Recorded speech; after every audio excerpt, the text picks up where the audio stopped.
அஸ்ஸலாமு அலைக்கும். Welcome back to our $1,000,000. நம்ம இப்போ இந்த வீடியோவில் ரொம்பவே சாஃப்டான டேஸ்டியான சாக்லேட் கேக் எப்படி செய்யலான்னு தாங்க பார்க்க போகிறோம்.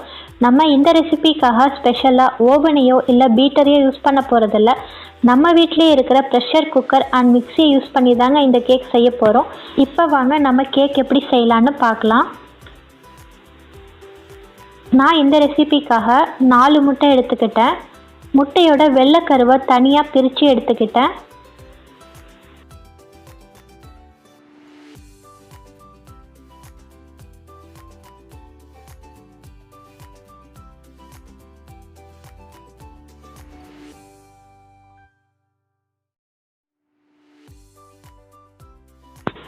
இந்த வீடியோவில் இருக்கிற மாதிரி 4 முட்டையோட வெள்ளைக்கருவை தனியாக பிரித்து எடுத்துக்கிட்டேன். இப்போ இதில் 50 கிராம் அளவுக்கு பட்டர் சேர்க்குறேன். ரெண்டுத்தையுமே சேர்த்து மிக்ஸி ஜாரில் நல்லா கிரைண்ட் பண்ணிக்கிட்டேன். கிரைண்ட் பண்ணதுக்கப்புறம் இந்தமாரி எனக்கு க்ரீம் கிடச்சிருச்சு. இப்போ இதில் 1 கப் அளவுக்கு சர்க்கரை சேர்க்குறேன். சர்க்கரை சேர்த்ததுக்கப்புறம் இதில் 3/4 கப் அளவுக்கு மைதா மாவு இதில் சேர்க்குறேன். நெக்ஸ்ட்டு பேலன்ஸ் இருக்கிற மஞ்சள் கருவையும் இதில் நான் சேர்க்குறேன். நெக்ஸ்ட்டு 3/4 கப் அளவுக்கு சாக்கோ பவுடரையும் சேர்க்குறேன். நெக்ஸ்ட்டு 3/4 டீஸ்பூன் அளவுக்கு பேக்கிங் பவுடரையும் 1/2 டீஸ்பூன் அளவுக்கு பேக்கிங் சோடாவையும் சேர்க்குறேன். ஒரு பிஞ்ச் அளவுக்கு உப்பு இதில் சேர்க்குறேன். இந்த கேக்குக்காக நான் தண்ணி சேர்க்க போகிறது இல்லைங்க. 2 கப் அளவுக்கு மில்க் இதில் சேர்க்குறேன்.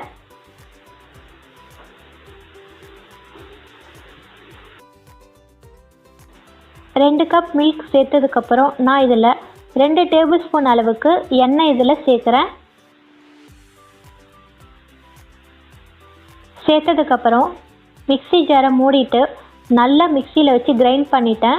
இந்தமாரி எனக்கு வந்து பேட்டர் கிடச்சிருச்சு. இதை நான் இப்போ ஒரு பவுலுக்கு ட்ரான்ஸ்ஃபர் பண்ணுறேன். இந்த ரெசிப்பியில் நம்ம பீட்டர் யூஸ் பண்ணணும்னு தேவையில்லைங்க. எல்லாத்தையுமே மிக்சிலேயே நான் ரெடி பண்ணிட்டேன். இப்போது இந்த வீடியோவில் இருக்கிற மாதிரி இந்த கன்சிஸ்டன்சிக்கு மாவு நம்ம ரெடி பண்ணிக்கலாம். இதில் இருக்கிற இன்க்ரீடியன்ட்ஸ் நீங்கள் கரெக்டாக போட்டாலே உங்களுக்கு கேக் வந்து நல்லா சாஃப்டாக கிடைக்கும். இப்போ ஒரு ப்ரெஷர் குக்கர் எடுத்துக்கலாம். அதில் பட்டர் அப்ளை பண்ணிக்கலாம். பட்டர் அப்ளை பண்ணதுக்கப்புறம் நம்ம பட்டர் ஷீட்டை இதில் ஃபிக்ஸ் பண்ணிக்கலாம். கேப் இல்லாமல் நல்லா ஃபிக்ஸ் பண்ணியாச்சு. ஃபிக்ஸ் பண்ணதுக்கப்புறம் இதுக்கு மேலேயே நம்ம பட்டர் வந்து அப்ளை பண்ணிக்கலாம்.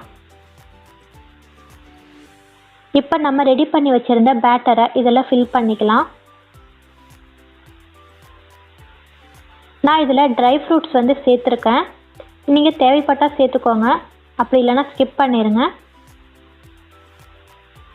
நல்லா டேப் பண்ணிக்கோங்க. டேப் பண்ணதுக்கப்புறம் குக்கரை விசில் எடுத்துகிட்டு நம்ம மூடி வச்சுட்டு நம்ம பிரியாணிக்கு தம் போடுற மாதிரி அடியில் ஏதாவது தவா வச்சுட்டு தம்மில் போட்டோன்னா நமக்கு கேக் ரெடி ஆயிரும். இந்த கேக் ரெடி ஆகிறதுக்கு எனக்கு வந்து 30 நிமிஷம் ஆச்சு. 30 நிமிஷத்துக்கு அப்புறம் கேக் நல்லா வெந்துடுச்சு. வெந்ததுக்கப்புறம் இதோட சைடை வந்து நான் கட் பண்ணிக்கிட்டேன்.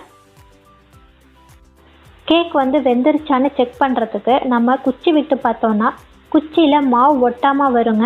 அப்போ தான் நமக்கு கேக் வெந்திருக்குன்னு அர்த்தம். இப்போ கேக் வெந்துருச்சு. நான் சைடில் மட்டும் கட் கொடுக்குறேன். அது எதுக்காகனா சைடில் வந்து மாவு ஒட்டியிருக்கும், ஆனால் பாட்டமில் வந்து ஒட்டாமல் இருக்கும். ஏன்னா நமக்கு வந்து ஷீட் இருக்கிறதுனால நம்ம பிளேட்டில் ஈஸியாக ட்ரான்ஸ்ஃபர் பண்ணிடலாம். இப்போ வந்து பிளேட்டில் ஈஸியாக ட்ரான்ஸ்ஃபர் பண்ணியாச்சு. பாருங்கள், கேக் பயங்கர சாஃப்டாக சூப்பராக வந்திருக்கு, கலர்ஃபுல்லாக. இப்போ சூப்பரான சாக்லேட் கேக் வந்து ரொம்ப சாஃப்டாக டேஸ்ட்டாக ரெடி ஆகிடுச்சிங்க. இந்த கேக் செய்கிறதுக்கு நம்ம வீட்டில் இருக்கிற ப்ரெஷர் குக்கரும் நம்ம வீட்டில் இருக்கிற மிக்சியும் இருந்தாலே போதுங்க. நம்ம இதுக்காக ஸ்பெஷலாக ஓவனோ இல்லை பீட்டர் மிஷினோ வச்சுருக்கணும்னு தேவையில்லைங்க. நமக்கு பிடிச்ச மாதிரி நம்ம குழந்தைங்களுக்கு பிடிச்ச மாதிரி ரொம்பவே சீப்பான காஸ்ட்டில் ரொம்பவுமே டேஸ்ட்டாக சூப்பராக செஞ்சிடலாங்க. இந்த வீடியோ உங்களுக்கு பிடிக்கும்னு நினைக்கிறேன். நீங்கள் இது வரைக்கும் $1,000,000 வீடியோஸை பார்க்கல புதுசாக பார்க்குறீங்கன்னா சப்ஸ்கிரைப் பண்ணிக்கோங்க, அதோட பெல் ஐக்கானே கிளிக் பண்ணிக்கோங்க. அப்போ தான் நாங்கள் போடுற வீடியோஸ் உங்களுக்கு நோட்டிஃபிகேஷன் வரும். நீங்கள் கண்டினியூஸாக $1,000,000 வீடியோஸை பாருங்கள் அண்ட் சப்போர்ட் பண்ணுங்கள். உங்களுடைய சஜஷனை மறக்காமல் கமெண்ட் பாக்ஸில் சொல்லுங்கள். இந்த கேக் செய்கிறதுக்கு எனக்கு 45 நிமிஷம் ஆச்சுங்க. 10 நிமிஷத்தில் நான் பேட்டர் ரெடி பண்ணிட்டேன். 30 நிமிஷம் வேகிறதுக்கு ஆச்சு. ஒரு 5 நிமிஷம் ஆறுனதுக்கப்புறம் நான் கேக்கை வெளியில் எடுத்துட்டேன். ஸோ 45 நிமிஷத்தில் நம்ம சீப்பான காஸ்ட்டில் ரொம்பவுமே டேஸ்ட்டாக சூப்பராக ரெடி பண்ணிடலாங்க. இந்த சாக்லேட் கேக் வீடியோ உங்களுக்கு ரொம்ப பிடிக்கும்னு நினைக்கிறேன். உங்களுக்கு பிடிச்சிருந்துச்சுன்னா மறக்காமல் $1,000,000க்கு சப்போர்ட் பண்ணுங்கள் அண்ட் சப்ஸ்கிரைப் பண்ணுங்கள். தேங்க்ஸ் ஃபார் வாட்சிங் and thanks for your support.